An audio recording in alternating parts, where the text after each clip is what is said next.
Ms. Stubbs, seconded by Mr. Small, moves the following amendment, that the motion be amended by A, replacing paragraph A with the following.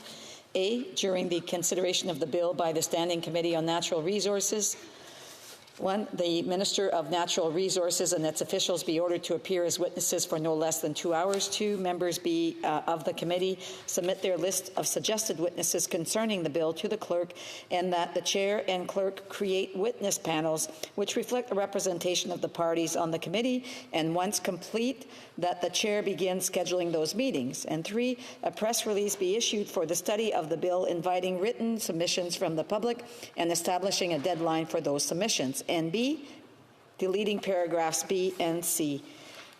The amendment is in order. Questions and comments? Questions et commentaires. The Honourable Parliamentary Secretary to the Minister of Public Safety, Democratic Institutions and Intergovernmental Affairs. Thank you, Madam Speaker. The member opposite ended her speech by speaking about consequences for actions and voters locally having the final say. So in that vein, I'm just curious, how does the member opposite think that voters in her riding feel about her voting against the Canada-Ukraine Free Trade Agreement? She spoke in her speech about Canadians needing a job, supporting small businesses, the importance of the energy sector. And Madam Speaker, I would argue that that means also ensuring that the world does not have to rely on Russian oil. And all of that in the Canada-Ukraine Free Trade Agreement would help support Ukrainians fight and win for democracy. Does she think the voters in her riding are going to hold her accountable for her actions? The honourable member for Lakeland. Well, after 8 years of that government, there were 4 major oil pipeline proposals.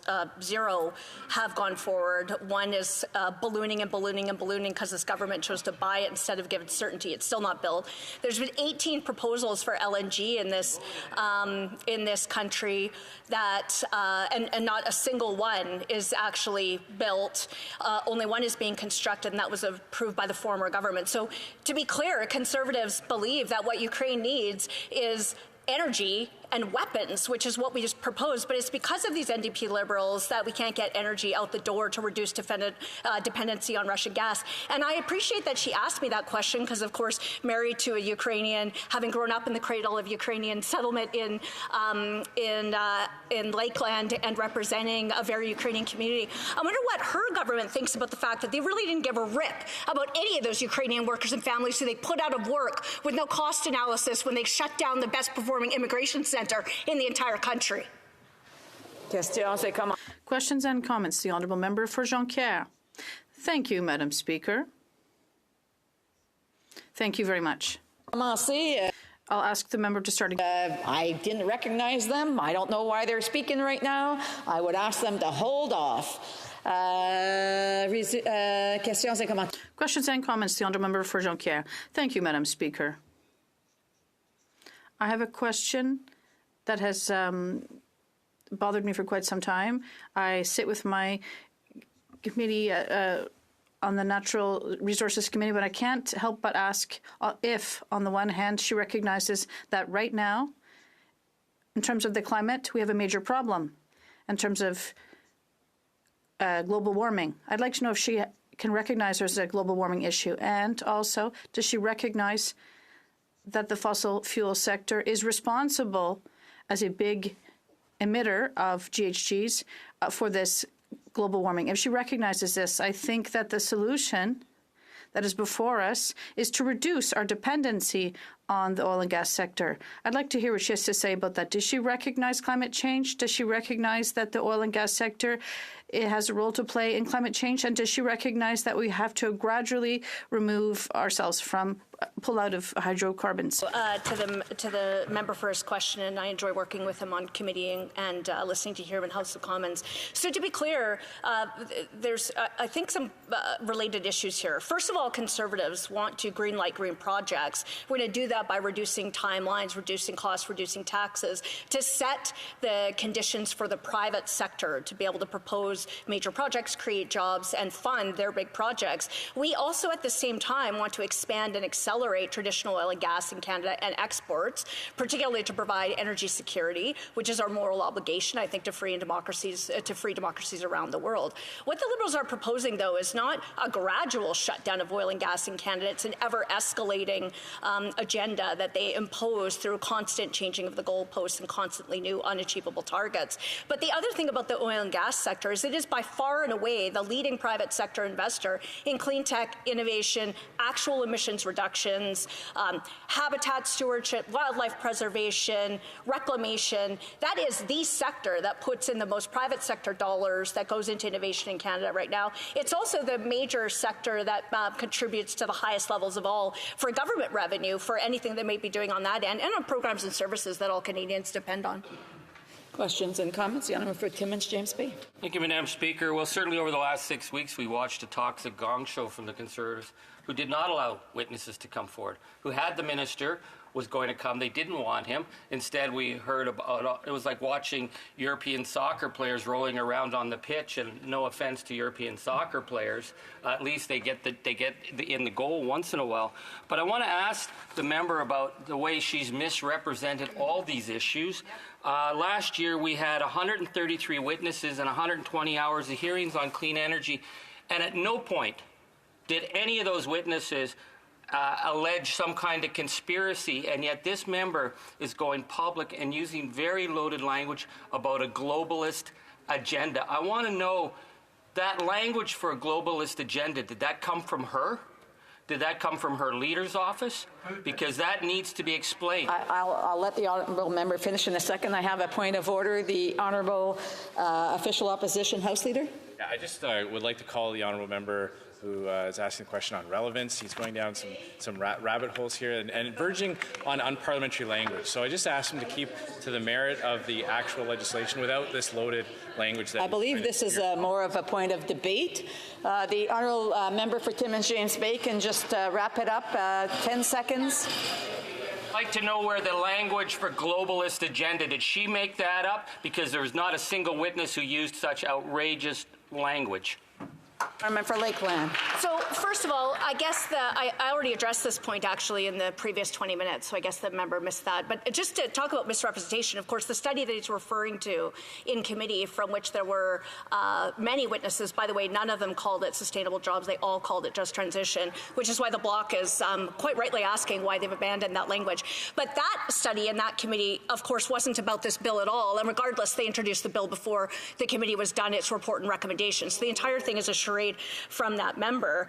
I explained the concept of globalists and globalism. This is a very normal division in political philosophy. What's happening, so what globalism is the belief that economic and foreign policy should be planned globally, internationally. I have a point of order. The honourable member for Timmins, James Bay.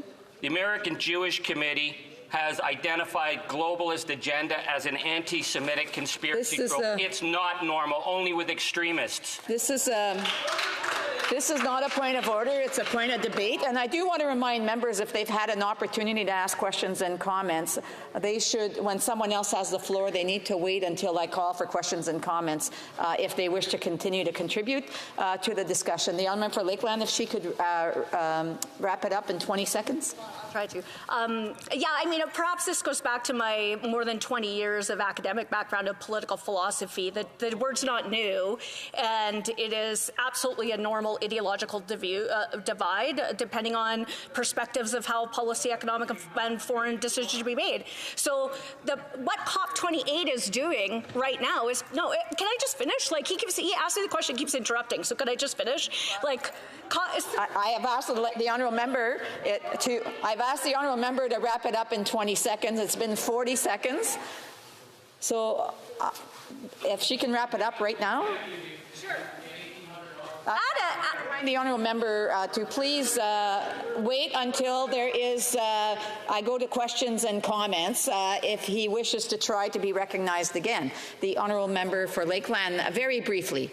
Maybe I'll just summarize by saying at COP28, where they are absolutely globally discussing and planning foreign and economic policy, including chief among them the just transition, maybe that member should be a little bit more worried about the fact that the host of COP28 says, quote, there's no science out there, no scenario out there that says the phase out of fossil fuels was going to achieve 1.5 degrees Celsius. And he says, you're asking for a phase out of fossil fuels. Please help me show me for a phase out of fossil fuel that will allow for sustainable socioeconomic development, unless you want to take the world back into caves. Now, I hear them laughing because they probably have a claim to make about greenwashing, but they can't stand and justify all their decisions based on COP28 on one hand, but then litigate it on the other. I want to allow for one more question. Questions and comments. Questions et commentaires. The honourable member for Vaughan Woodbridge. We've listened to the honourable member for 20 minutes and questions and answers. I have the honour of sitting on the Natural Resources Committee. It was filibustered by the Conservatives members on that committee for the last 10 meetings. We've had no witnesses. Sorry, there's another point of order. There seems to be a problem, I think, with interpretation. L'honorable député de Rivière-des-Mines. Oui. C'est correct? Ça fonctionne maintenant? Okay. The honourable member for Vaughan Woodbridge. Thank you, Madame la President. As I said, the Conservatives on the opposite side filibustered all 10 meetings we've had on Bill C-50. Constituents back home know this. The residents know this. Canadians know this. They send us here. We are paid by the taxpayers. And all the opposite side has done is waste time and resources. We could have had witnesses. The MP has used language that I'm befuddled by. Globalist. In one video, the MP says the final solution. In the video that they put out a few days ago, language that is purely, I would say, anti-Semitic. And secondly, purely wrong. So, Madame President, through you... The honourable member to answer, because we're running out of time. Oh, sorry, and I have a point of order. The honourable member, Calgary Centre. Yeah. Pardon me, Madam Chair. It's the second time I've heard that in this House of Commons, that there's something anti-Semitic being referred to on this side of the House. Nothing could be further from the truth, and I ask that member to withdraw that comment, please. Withdraw. Again, I just want to remind members to be mindful, and some of the wording that is being used is obviously causing some challenges here within the House and some disorder in the House. I would ask members to be careful on that. I don't know if the honourable member, I have another point of order. The honourable member for Timmins James Bay. Yes, Chair. I'd ask you to talk with the clerk about whether or not the term globalist has been defined as an anti-Semitic term. It has been, and it's very, very disturbing that we have misinformation that it's not. It is defined as an anti-Semitic conspiracy trope. Le langage, oops.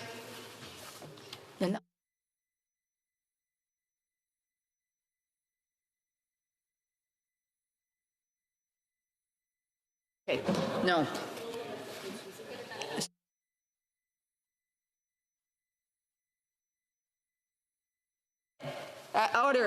Order. There's some cross debate going on. I just want to say, like, I've been listening to the conversations. The wording that was used wasn't directly to a member. It's the language that is being used that is causing some disorder in the House. And although it's not being used directly to a member, I would ask members to be very careful. I will allow the honourable member for Lakeland to answer, because I've been trying to give the honourable member some signal to tell him that he was going over the time allotted for the question. And so I will allow the honourable member for Lakeland to answer. Thank you, Madam Speaker. Well, all I would say to that member who was sort of in and out of the committee is that, of course, on October 30th, when they tried to dictate the schedule for the committee for the bills, Conservatives immediately countered with a compromise solution on the schedule. And then the NDP Liberals spent an entire month preoccupied and obsessed with censoring and kicking out Conservative members so that we couldn't represent our constituents. That's why we're here today. But what I hope Canadians can see is the very clear alternative vision here. One is the end of oil and gas and everything that goes with it. One is a top-down central planning of the economy with no transparency, no accountability, no clarity to Canadians about how much this has cost to date, how much it's going to cost in the future. This is very much the private sector versus the government philosophical divide. That's what's at play here, and this is without a doubt the end of days, the culmination of 8 years of anti-energy, anti-private sector, anti-development policy by this government.